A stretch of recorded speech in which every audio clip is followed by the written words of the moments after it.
What's up, podcast listeners and YouTube watchers? I'm Chase Lee, the co-host of the Real Me and Colon, a movie podcast and a contributing reviewer on DallasMovieScreenings.com. And the movie I'm going to be reviewing right now is High Flying Bird. Now, this one comes from Netflix and is actually directed, shot by, and edited by Steven Soderbergh. And it's written by the wonderful gentleman that brought us a masterpiece in the making, which is called Moonlight from a few years back, Terrell Alvin McCraney.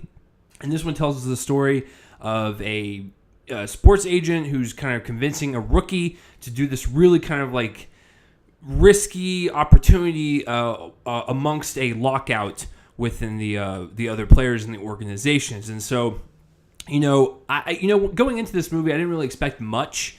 I'm not really a huge basketball person. I don't really follow the rules, the players, and all that stuff. So I'm kind of completely blind going into the sport in terms of that regard. But I'm a huge fan of Soderbergh.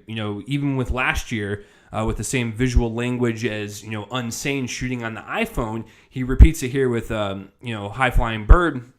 So I was intrigued because I like that shooting style, oddly enough, and he makes it work. And so, I get to see kind of like this follow-up in this iPhone universe that he's creating. But he's always been a great filmmaker in terms of surprising, the audience, with weaving in and out, drama, thriller, horror thriller, even with like disaster films like a Contagion or something. Like, he just kind of goes all over the map, and that's what I really appreciate about him. He never really sticks in the same lane in terms of telling a story, and that's always appreciated. And of course, McCraney doing Moonlight. Moonlight was my favorite film of 2016, so obviously I'm going to be excited for something like this. And I'm glad to report, wow, this is a great movie. A couple missteps, but I think overall this is a really, really great film that Netflix has put their name on. Thank you. They're very far and few in between. But yeah, I absolutely love it. And currently, as it stands in February, definitely one of my favorite films of the year so far. Not really much competition, but here we are. So I want to go ahead and talk about the iPhone cinematography, because this is what people like to talk about, especially with like Unsane and everything. They always mention that up top. And actually, I like the cinematography in this, but this is actually, I guess, in terms of everything else in the movie, it's actually the weakest thing, and it's good. Because I think everything else is even better than the visual aesthetic in this movie. So, what I really like about what Soderbergh does with his iPhone cinematography, now granted, yes, he's shooting on something that we all carry in our pockets, but he also has money for dollies and tracks and really great tripods and lav mics and boom mics for the audio. And so, taking that into consideration, it's still very difficult to shoot on something like an iPhone. So with like Unsane, for instance, he uses that visual language to actually set up like this atmosphere of like a late 70s, early 80s slasher film. And that's why I like that iPhone cinematography in that movie. In this movie, it's good, and a lot of the moving shots and a lot of the tracking shots and the dolly shots that Soderbergh like implements into this visual language actually works for the script, because the script is very dense in dialogue. It's very sharp and very, very poignant at times, and it's just really this fiery, peppery kind of assault on the ears with the dialogue that you need something to kind of like visually kind of enhance that experience with all the talking back and forth. So you have to provide a lot of movement, and that's what Soderbergh does with his iPhone cinematography. He does it in twofold, and he did this in Unsane as well, where he uses a lot of movement within his shots. A lot of following people from behind in long takes, or swiveling around them in 360. It's just there's always some type of movement that he has, considering that iPhones are not really meant to be filmed on a cinematic level. So if you provide this movement, it makes it more cinematic than the equipment. You know what I mean. So, and then the other thing is that Soderbergh always likes to make things a little off kilter, a little jacked up in the framing and the usages of thirds. throughout his framing. So like almost every single shot in this movie is a little off kilter to where it's not really displeasing to the eye. It's just really interesting that he would kind of like shift it a little bit to the left, a little bit to the right. And so it's just really kind of compelling cinematography all around. But the four things that actually nail on all cylinders and all come together as this fluid thing, this well-oiled machine, is the directing, writing, acting, and editing. Now, Soderbergh is responsible for two of those, and then of course with the acting he helps with that and to directing the actors for their performances.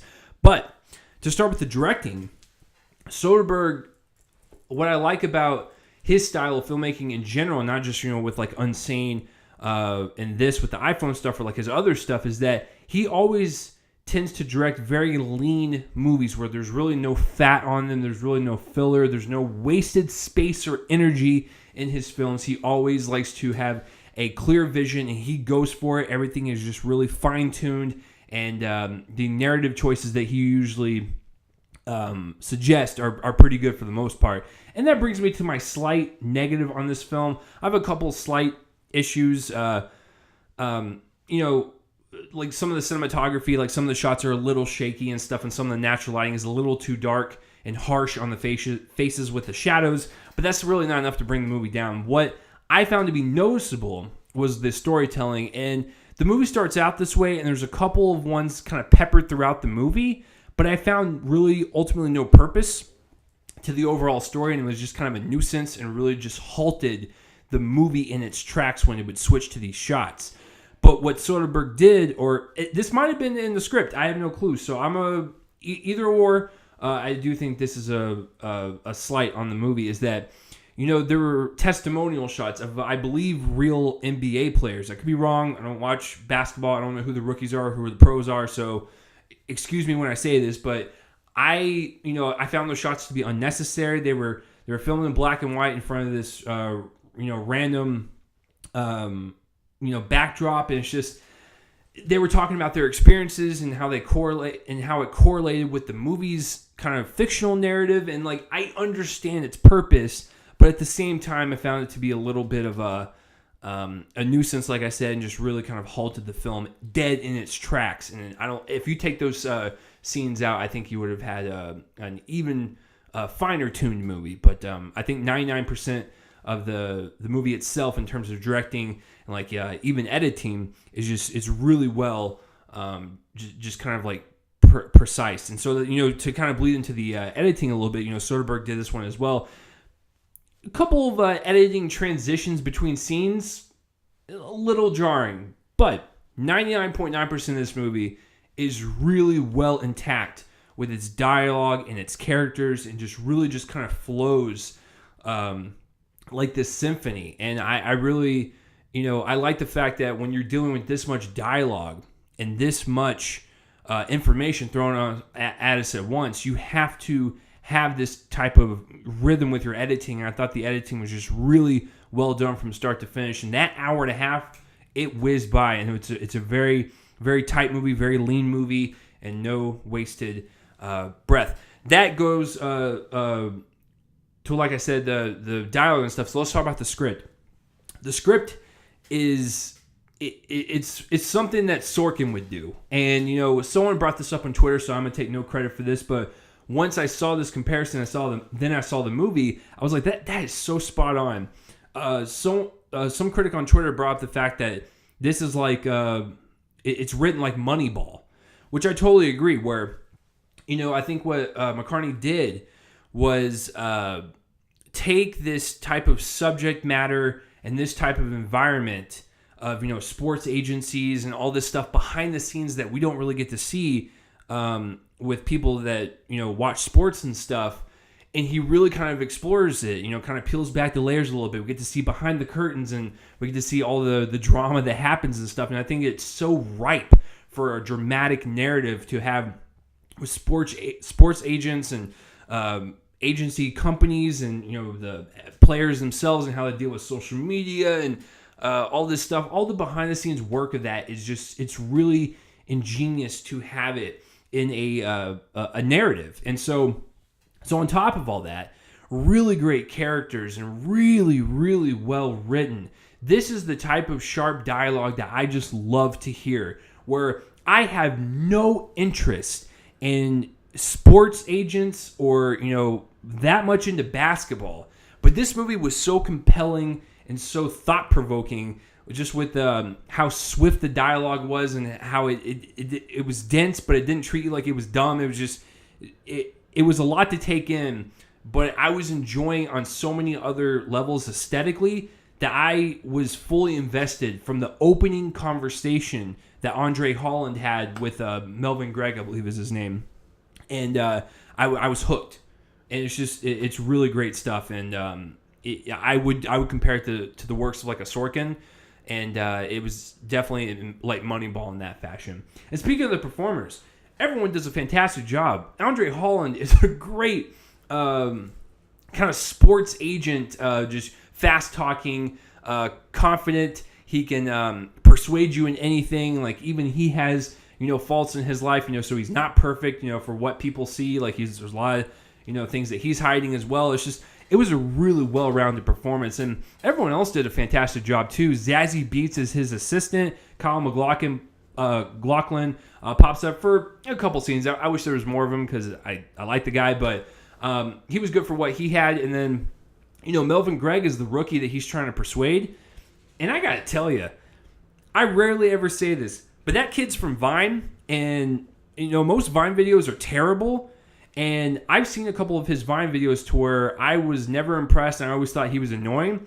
But between this and American Vandal Season 2, this guy is great. He is a great actor, and I'm so glad that he had a role like this to kind of showcase it a little bit, to tackle that meaty dialogue, and under the kind of, precise direction of Steven Soderbergh. That's great for your career, and he did a fantastic job. So, yeah, everyone in this movie was just on point, and I believed every single role, and everyone just kind of inhabited their characters and really just got into this universe of agencies and stuff. I loved it, man. Listen, even despite some of its problems with the narrative and some of the shots and the cinematography and the editing, this is a great movie, and I would recommend it for anyone that is a Soderbergh fan, a film fan, a fan of, dialogue-driven movies. Because that's the thing, though. Unlike Unsane, where like that one felt like a cinematic experience, this one does have some cinematic qualities, but it plays out more like a play, like something you would see on stage. And I thought that was so unique and different, and I was in it for the whole time, 100%. So I'm gonna give High Flying Bird an A-. So what did you guys think of this movie, or have you even heard of it? Are you going to watch it this week on Netflix? Let me know. And that will do it for this review, guys. I'm Chase Lee, and tune in next time for whatever I review next. I will see you guys later.